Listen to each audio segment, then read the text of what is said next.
மேஷம் ராசி அன்பர்களே, இனிய வணக்கம். காதல் வாழ்க்கையில எதிர்பாராத பிரிவு உங்கள் வாழ்க்கையில ஏற்பட்டது. இன்னமும் உங்களுடைய மனதிற்குள் தீராத ஒரு வடுக்களாகவும் தீராத மனக்காயங்களாகவும் இருந்து கொண்டே தங்க இருக்கும். இன்னமும் நீங்க காதலித்த நபரை நேரில் பார்த்தாலோ அல்லது ஏதேனும் ஒரு போட்டாவோ பார்த்தால் கூட உங்களுடைய மனதுக்குள்ள அவ்வளவு நினைவுகள் உங்களை ஏற்படுத்தும். நீங்களே மறக்க வேண்டும் என்று நினைத்து கொண்டிருந்தாலும் சில நினைவுகளும் சில விஷயங்களும் உங்களுடைய வாழ்க்கைக்குள்ள உங்களுடைய பழைய காதலனையோ காதலரையோ இன்னும் உங்களுடைய மனதுக்குள்ள தேடி வர சொல்லி கொண்டே தங்க இருக்கும். உங்களுக்கு திருமணமாகி குழந்தைகள் கூட இருக்கலாம். இருந்தாலும் உங்களுடைய காதல் முதல் காதல் என்பது உங்களுடைய மனதிலிருந்து அழியாத ஒரு காதல். அது இன்னமும் உங்களுடைய வாழ்க்கைக்குள்ள இருந்து கொண்டுமே தான் இருக்கும். மேஷம் ராசியின் 5ஆம் வீடான பூர்வ புண்ணிய ஸ்தானம் மற்றும் காதல் ஸ்தானம் களங்கமடைந்த ஒரு காலகட்டத்தில் உங்கள் வாழ்வில் மிக ஆழமான தூய்மையான காதலானது மலர்ந்தது. ஆனா அந்த காதல் உங்களுக்கு பிடித்த ஒரு நபராலேயே உங்களுடைய வாழ்க்கைக்குள்ள வளரவும் ஆரம்பித்தது. உங்களின் முழு உலகமுமே அந்த ஒரு நபர்தான் என்று வாழ்ந்த வேளையில் எதிர்பாராத விதமாக கிரகங்களின் சதியால் பிரிவின் நிழலானது உங்களுடைய வாழ்க்கைக்குள்ள சூழப்பட்டது. அது உங்களுடைய மனதிற்குள்ளேயும் உங்களுக்குள்ளேயும் ஏற்பட்டு தேவையில்லாத குழப்பங்களும் தேவையில்லாத பயங்களும் உங்களுடைய வாழ்க்கைக்குள்ள ஏற்பட்டு கொண்டுமே தான் இருக்கிறது. சூழ்நிலை கைதியாகவோ அல்லது 3ஆம் நபரின் தூண்டுதலாலோ உங்களை உயிராக நேசித்தவர் திடீரென உங்களை விட்டு விலகி சென்றிருப்பார். ஆனால் அந்த விலகி சென்றது உங்களுடைய வாழ்க்கைக்குள்ள ஆரம்பத்தில் எதுவுமே தெரிந்திருக்காது. எப்பொழுதும் போல சண்டை போட்டு தான் போறாங்க அப்படின்னு நினைத்து நீங்கள் அமைதியாக இருந்திருப்பீங்க. ஆனா நாட்களும் காலங்களும் போக போக அந்த ஒரு நபர் உங்களை தேடி வராமலே போயிருப்பார். அது இன்னமும் உங்களுடைய மனதுக்குள்ள கவலைகளையும் கஷ்டங்களையும் தேடி கொடுத்து தேவையில்லாத பிரச்சனைகளையும் உங்களுடைய வாழ்க்கைக்குள்ள உருவாக்கி கொண்டுமே தான் இருக்கு. எந்த காரணமுமே சொல்லாமல் திடீரென ஏற்பட்ட அந்த ஒரு பிரிவு உங்களை மன ரீதியாக முற்றிலுமாக உடைத்து போட்டது. காரணங்களும் சொல்லவில்லை. எடுத்த உடனே எனக்கு தெரியல, உன்னை பிடிக்கல என்கிற ஒரு காரணத்தை மட்டும் உங்களுடைய வாழ்க்கைக்குள்ள சொல்லிவிட்டு அந்த ஒரு நபர் உங்களுடைய வாழ்க்கையை விட்டே பறந்து போயிருப்பார். ஆனால் அந்த இன்னமும் அந்த ஒரு நபரிடம் நீங்கள் மீண்டும் போய் பேசினாலும் காரணங்கள் கேட்டீர்கள் என்றால் அவர்கள் தெரியவில்லையே அல்லது காரணம் இல்லை, உன்னை பிடிக்கல அப்படின்னு மட்டும்தான் சொல்லுவாங்களே தவிர உரிய ஒரு காரணத்தை சொல்ல மாட்டாங்க. அவங்க வேறு ஒரு நபரை தேடி போவாங்க. அதுதான் மிகப்பெரிய ஒரு உண்மை. அதுவும் உங்களுக்கு ஆரம்பத்துல தெரியாது. நாட்களும் காலங்களும் கடக்கத்தான் உங்களுடைய வாழ்க்கைக்குள்ள அதுவும் தெரிய ஆரம்பிக்கும். இழந்த காதலின் நினைவுகளோடும் நாம் எங்கு தவறு செய்தோம் என்ற விடை தெரியாத கேள்வியோடும் பல இரவுகளை கண்ணீரோடு கழிக்க வேண்டியது இந்த மேஷம் ராசி அன்பர்களின் வாழ்க்கைக்குள்ள நடந்தது. இது நடந்திருக்கா இல்லையா என்பதை கமாண்ட் வழியாக தெரிவியுங்கள். அடுத்தது உங்க வாழ்க்கைக்குள்ள உழைப்புக்கான அங்கீகாரம் கிடைக்காமல் போனது. 6ஆம் வீடான கர்ம மற்றும் உத்தியோக தானத்தில் ஏற்பட்ட கிரகங்களின் வக்ர நிலைமையானது உங்களை வேலை இடத்தில் கடுமையான சோதனைகளுக்கும் உள்ளாக்கிவிட்டது. உங்களுடைய நிறுவனத்தின் வளர்ச்சிக்காகவும் உங்களுடைய சொந்த வேலைகளை தூக்கத்தை தியாகம் செய்து நீங்கள் உழைத்த உழைப்பு அத்தனையும் வீணாகிவிட்டது. நீங்கள் உழைத்ததுக்கேற்ற ஊதியமும் நீங்கள் உழைத்ததுக்கேற்ற ஒரு மரியாதையும் ஒரு பெருமையும் கூட உங்களுடைய வாழ்க்கைக்குள்ள உங்களிடம் வந்து சேரவில்லை. நீங்கள் உழைத்ததற்கெல்லாம் சேர்த்து வேறொரு நபர் பாராட்டுகளையும் பரிசுகளையும் அவருடைய வாழ்க்கைக்குள்ள அவர் வாங்கிவிட்டு சென்று விட்டார். நீங்க செய்த சாதனைக்கான பாராட்டும் பதவி உயர்வுகளும் சம்பள உயர்வுகளும் உங்களை விட குறைவாக உழைத்த மேலதிகாரிகளுக்கு ஐஸ் வைத்த மற்றும் நபர்களுக்கு தாரை வாக்கப்பட்டிருக்கும். உங்களின் திறமை இரட்டிப்பு செய்யப்பட்டு உழைப்பு சுரண்டப்பட்ட போது இனிமே உழைத்து என்ன பயன் என்ற விரக்தியின் எல்லைக்கு நீங்க சென்றிருந்திருப்பீங்க. இந்த ஒரு அனுபவமும் உங்களுடைய வாழ்க்கைக்குள்ள நடந்திருக்கும். அடுத்ததான் உங்களுடைய வாழ்க்கைக்குள்ள உறவினர்களால் ஒரு அவமானம். உங்கள் ராசிக்கு 4ஆம் வீடான சுகஸ்தானம் மற்றும் 10ஆம் ஜனஸ்தானத்தில் பாப கிரகங்களின் தாக்கங்கள் இருந்தபோது உங்களின் சொந்த இரத்த பந்தங்களான உறவினர்களை உங்களுக்கு பெரும் ஒரு எதிரிகளாக மாறினார்கள். நீங்கள் நல்ல நிலையில் இருந்தபோது உங்களிடம் வந்து ஒட்டி கொண்டவர்கள் உங்களுக்கு சிறிய தொய்வு ஏற்பட்டவுடன் உங்களை மட்டம் தட்டி பேசவும் தொடங்கிவிட்டார்கள். சுப நிகழ்ச்சிகளிலும் பொது இடங்களிலும் உங்களை ஏளனமாக பேசுவதும் உங்களின் பொருளாதார நிலையை சுட்டிக்காட்டி உங்களை அசிங்கப்படுத்துவதுமாகவே அந்த ஒரு நபர்கள் உங்களுடைய வாழ்க்கைக்குள்ள செய்து கொண்டுமே தாங்க இருந்தாங்க. இது உங்களுடைய நண்பர்களாக இருக்கலாம், உறவினர்களாக இருக்கலாம், உங்களுக்கு வேண்டாத ஒரு நபர்களாக கூட உங்களுடைய வாழ்க்கைக்குள்ள இருக்கலாம்.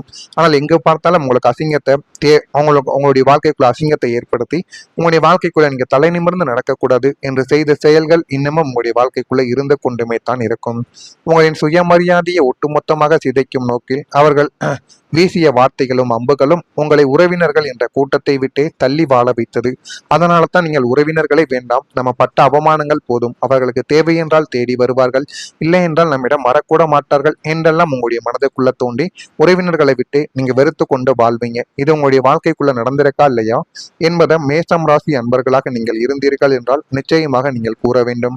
நான் கூறியது அனைத்தும் உங்களுடைய வாழ்க்கைக்குள்ள சரியா பொருந்ததா இல்லையா என்பதை பார்த்து மறக்காம நம்முடைய ராசி பலன் சேனலுக்கு ஒரே ஒரு சப்ஸ்கிரைப் மட்டும் செய்து வைத்துக் கொள்ளுங்கள். அப்பொழுதுதான் நம்ம தொடர்ந்து பதிவிடும் வீடியோக்கள் அனைத்தும் தொடர்ந்து உங்களுக்கு நோட்டிபிகேஷனாக வந்து கொண்டே இருக்கும்.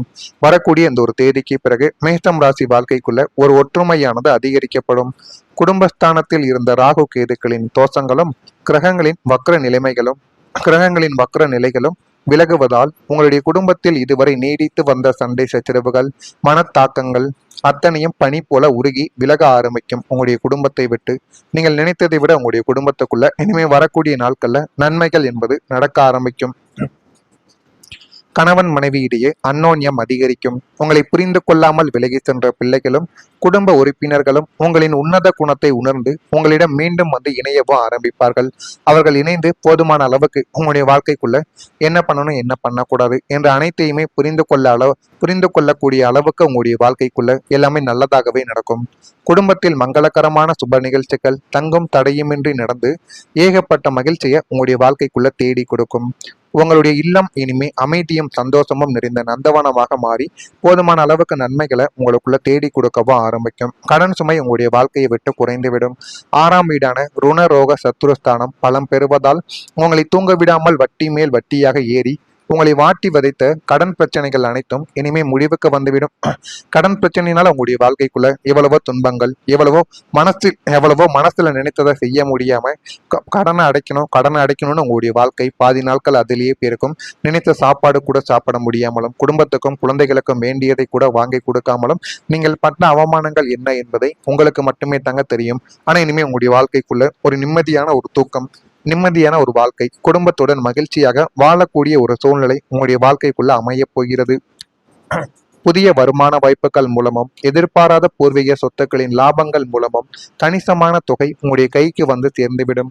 அதை கொண்டு நீண்ட நாட்களாக உங்களை அச்சுறுத்தி வந்த பழைய கடன்களை ஒட்டுமொத்தமாக அடைத்து முடிப்பீங்க. கடன்காரர்களின் நெருக்குதல்கள் ஒளிந்து நீங்கள் நிம்மதியான ஒரு பெருமூச்சு விடக்கூடிய ஒரு காலம் இதுவாகத்தான் உங்களுடைய வாழ்க்கைக்குள்ள இருக்கும். கடன் இல்லாத வாழ்வே மகா வாழ்வு என்பதை நீங்கள் முழுமையாக இந்த ஒரு நேரத்துல உணர்ந்து கொள்வீங்க. அடுத்ததான் நண்பர்களின் ஒரு ஆதரவு உங்களுடைய வாழ்க்கைக்குள்ள கிடைக்கும். 11ஆம் வீடான நட்பு ஸ்தானம் சுபத்துவம் அடைவதால் கடந்த காலங்களில் உங்களை ஏமாற்றிவிட்டு சென்ற போலி நண்பர்களின் மத்தியிலும் உங்களின் கஷ்ட காலத்திலும் இன்ப காலத்திலும் கூடவே இருக்கும் உண்மையான நல்ல குணமுள்ள நண்பர்களின் சேர்க்கை உங்களுக்குள்ள உண்டாகும். யார் உண்மையானவன் யார் போலியானவன் என்பதை உங்களுடைய கஷ்டமான காலம் உங்களுடைய வாழ்க்கைக்குள்ள உங்களுக்குள்ள தேடி கொடுத்திருக்கும். அப்படிப்பட்ட நல்ல நண்பர்களை மட்டும் உங்கள் கூடவே வைத்துக் கொள்ளுங்கள். போலியான நண்பர்கள் தான் உங்களுடைய மேஷம் ராசி வாழ்க்கையில அதிகமாக இருப்பார்கள். அது யார் எப்படிப்பட்டவர்கள் என்பதை முழுமைக்கும் நீங்க தெரிந்து கொள்வது உங்களுக்கு மிகவும் நல்லது. சமுதாயத்தில் அந்தஸ்தில் உள்ள புதிய நண்பர்கள் உங்களுக்குள்ள அறிமுகமாவார்கள். அவர்கள் உங்களின் தொழில் வளர்ச்சிக்கும் பொருளாதார முன்னேற்றத்திற்கும் பக்கபலமாக நின்று உங்களுக்கு பல புதிய வழிகாட்டுகளை செய்வார்கள். தோள் கொடுக்க ஒரு நல்ல நட்பு கூட்டம் உங்களுடைய வாழ்க்கைக்குள்ள எப்போதுமே அரணாக இருக்கவும் ஆரம்பிப்பார்கள். இது உங்களுடைய வாழ்க்கைக்குள்ள நடக்கா இல்லையா என்பதை கவனமா நீங்க பார்த்து தெரிந்து கொள்ளுங்கள். மறக்காம நம்முடைய சேனலுக்கு ஒரே ஒரு சப்ஸ்கிரைப் மட்டும் செய்து வைத்துக் கொள்ளுங்கள். அப்பொழுதுதான் நம்ம தொடர்ந்து பதிவிடும் வீடியோக்கள் அனைத்தும் தொடர்ந்து உங்களுக்கு நோட்டிபிகேஷனாக வந்து கொண்டே இருக்கும். நல்லது நினையுங்கள், உங்களுடைய வாழ்க்கைக்குள்ளும் நல்லது மட்டுமே நடக்கும். நன்றி, வணக்கம். வரக்கூடிய நாட்கள்ல நன்மைகள் என்பது நடக்க ஆரம்பிக்கும். கணவன் மனைவியிடையே அந்யோன்யம் அதிகரிக்கும். உங்களை புரிந்து கொள்ளாமல் விலகி சென்ற பிள்ளைகளும் குடும்ப உறுப்பினர்களும் உங்களின் உன்னத குணத்தை உணர்ந்து உங்களிடம் மீண்டும் வந்து இணையவோ ஆரம்பிப்பார்கள். அவர்கள் இணைந்து போதுமான அளவுக்கு உங்களுடைய வாழ்க்கைக்குள்ள என்ன பண்ணணும் என்ன பண்ணக்கூடாது என்ற அனைத்தையுமே புரிந்து கொள்ளக்கூடிய அளவுக்கு உங்களுடைய வாழ்க்கைக்குள்ள எல்லாமே நல்லதாகவே நடக்கும். குடும்பத்தில் மங்களகரமான சுப நிகழ்ச்சிகள் தங்கும் தடையுமின்றி நடந்து ஏகப்பட்ட மகிழ்ச்சியை உங்களுடைய வாழ்க்கைக்குள்ள தேடி கொடுக்கும். உங்களுடைய இல்லம் இனிமே அமைதியும் சந்தோஷமும் நிறைந்த நந்தவனமாக மாறி போதுமான அளவுக்கு நன்மைகளை உங்களுக்குள்ள தேடி கொடுக்கவும் ஆரம்பிக்கும். கடன் சுமை உங்களுடைய வாழ்க்கையை விட்டு குறைந்துவிடும். 6ஆம் வீடான ருணரோக சத்துருஸ்தானம் பலம் பெறுவதால் உங்களை தூங்க விடாமல் வட்டி மேல் வட்டியாக ஏறி உங்களை வாட்டி வதைத்த கடன் பிரச்சனைகள் அனைத்தும் இனிமே முடிவுக்கு வந்துவிடும். கடன் பிரச்சனையினால உங்களுடைய வாழ்க்கைக்குள்ள எவ்வளவோ துன்பங்கள், எவ்வளவோ மனசுல நினைத்ததை செய்ய முடியாம கடனை அடைக்கணும்னு உங்களுடைய வாழ்க்கை பாதி நாட்கள் அதிலேயே போயிருக்கும். நினைத்த சாப்பாடு கூட சாப்பிட முடியாமலும், குடும்பத்துக்கும் குழந்தைகளுக்கும் வேண்டியதை கூட வாங்கி கொடுக்காமலும் நீங்கள் பட்ட அவமானங்கள் என்ன என்பதை உங்களுக்கு மட்டுமே தாங்க தெரியும். ஆனா இனிமே உங்களுடைய வாழ்க்கைக்குள்ள ஒரு நிம்மதியான ஒரு தூக்கம், நிம்மதியான ஒரு வாழ்க்கை, குடும்பத்துடன் மகிழ்ச்சியாக வாழக்கூடிய ஒரு சூழ்நிலை உங்களுடைய வாழ்க்கைக்குள்ள அமைய போகிறது. புதிய வருமான வாய்ப்புகள் மூலமும், எதிர்பாராத பூர்வீக சொத்துக்களின் லாபங்கள் மூலமும் கணிசமான தொகை உங்களுடைய கைக்கு வந்து சேர்ந்துவிடும். அதை கொண்டு நீண்ட நாட்களாக உங்களை அச்சுறுத்தி வந்த பழைய கடன்களை ஒட்டுமொத்தமாக அடைத்து முடிப்பீங்க. கடன்காரர்களின் நெருக்குதல்கள் ஒளிந்து நீங்கள் நிம்மதியான ஒரு பெருமூச்சு விடக்கூடிய ஒரு காலம் இதுவாகத்தான் உங்களுடைய வாழ்க்கைக்குள்ள இருக்கும். கடன் இல்லாத வாழ்வே மகா வாழ்வு என்பதை நீங்கள் முழுமையாக இந்த ஒரு நேரத்துல உணர்ந்து கொள்வீங்க. அடுத்ததான் நண்பர்களின் ஒரு ஆதரவு உங்களுடைய வாழ்க்கைக்குள்ள கிடைக்கும். 11ஆம் வீடான நட்பு ஸ்தானம் சுபத்துவம் அடைவதால் கடந்த காலங்களில் உங்களை ஏமாற்றிவிட்டு சென்ற போலி நண்பர்களின் மத்தியிலும், உங்களின் கஷ்ட காலத்திலும் இன்ப காலத்திலும் கூடவே இருக்கும் உண்மையான நல்ல குணமுள்ள நண்பர்களின் சேர்க்கை உங்களுக்குள்ள உண்டாகும். யார் உண்மையானவன் யார் போலியானவன் என்பதை உங்களுடைய கஷ்டமான காலம் உங்களுடைய வாழ்க்கைக்குள்ள உங்களுக்குள்ள தேடி கொடுத்திருக்கும். அப்படிப்பட்ட நல்ல நண்பர்களை மட்டும் உங்கள் கூடவே வைத்துக் கொள்ளுங்கள். போலியான நண்பர்கள் தான் உங்களுடைய மேஷம் ராசி வாழ்க்கையில அதிகமாக இருப்பார்கள். அது யார், எப்படிப்பட்டவர்கள் என்பதை முழுமைக்கும் நீங்க தெரிந்து கொள்வது உங்களுக்கு மிகவும் நல்லது. சமுதாயத்தில் அந்தஸ்தில் உள்ள புதிய நண்பர்கள் உங்களுக்குள்ள அறிமுகமாவார்கள். அவர்கள் உங்களின் தொழில் வளர்ச்சிக்கும் பொருளாதார முன்னேற்றத்திற்கும் பக்கபலம்